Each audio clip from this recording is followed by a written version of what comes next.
I'd like to add just a few thoughts about reading the scripture together. With regard to translations of the Bible in English, well, it might be understood, but we ought to understand or know that the Bible, the ancient manuscripts, are in Greek and Hebrew. The Old Testament, what we call Old Testament, the Jewish scriptures, are in Hebrew, although the oldest existing manuscripts of them are the ones that were translated into Greek. So it's a little complicated to look into the history in how we have the scriptures the way that they are. But for reading in English, the best translation, the very best translation of the Bible in English, again, the very best translation of the Bible in English is the one that you will read. Now, with all the translations available, it's helpful to look in the preface of each of them, well, particularly the one you're going to read, as to why it was thought another translation of the Bible in English was necessary. What does this translation do that others do not do? Or why is it that they decided another translation was necessary, and they may even record as to why other translations might not have all that the translators of the one you're reading wanted to incorporate. It's worth looking into. If you can, find out who was on the board of translators. Find out what organization decided to offer this new translation.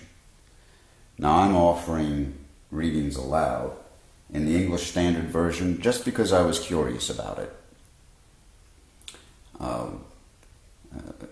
The bishop and the United Methodist Church encourages the Common English Bible that the United Methodist Church has purchased the rights to. Most folks who have a translation of Bible that they own want to have it cited when it's read. But you might look at the preface of each of these translations to find out why they were done. Now, every translation into English wants to say that it stands in the tradition of the King James Bible, the King James Version of the Bible. The King James Version of the Bible is probably the greatest work of English literature. Some would argue with me about that.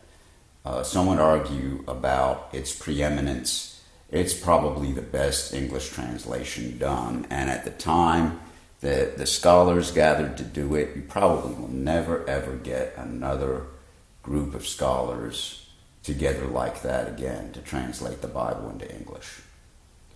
The RSV done in the 1950s is a pretty good modern facsimile of who they tried to get together to do that translation. It's worthwhile looking into the history and who got together and why, and even in the modern translations. But again, the very best translation is the one you will read. Further, our schedule of readings, you can see a pattern. Whether you have the schedule with you or not, you can see that first, in Sundays, we read the Gospels. Mondays, we read the first 5 books of Moses, starting in Genesis. Tuesday, what would be called the histories, beginning in Joshua. Wednesday, the Psalms. And Thursday, Job. Well, Wednesday and Thursday would be considered the more poetical works. Friday is Isaiah. We're going to be reading the prophets through. The prophets is a long section, so on Fridays, allow extra time. Also, the histories are pretty long, so on Tuesdays, allow extra time. And Saturdays, the epistles. So you can see in trying to read through the year in sections this way, there are going to be some days that are going to take longer than others. Allow the time. I'd also encourage, if you're going to read it aloud. Even if you're by yourself, read it aloud. When the ancients read things, they read it aloud even when they were alone. It was considered strange to read something and not utter it, give it voice. Why would you want to be reading something and keep what you're reading secret? That would seem very, very suspicious.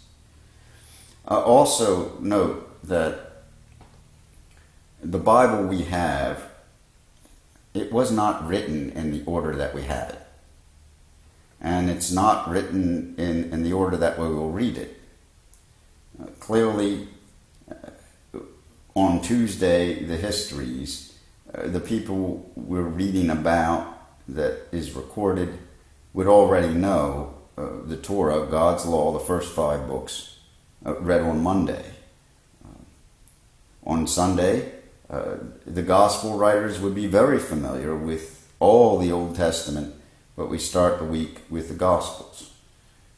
So keep in mind that even though we're reading in a certain order, the Bible was not written in a linear progression according to how the events happened.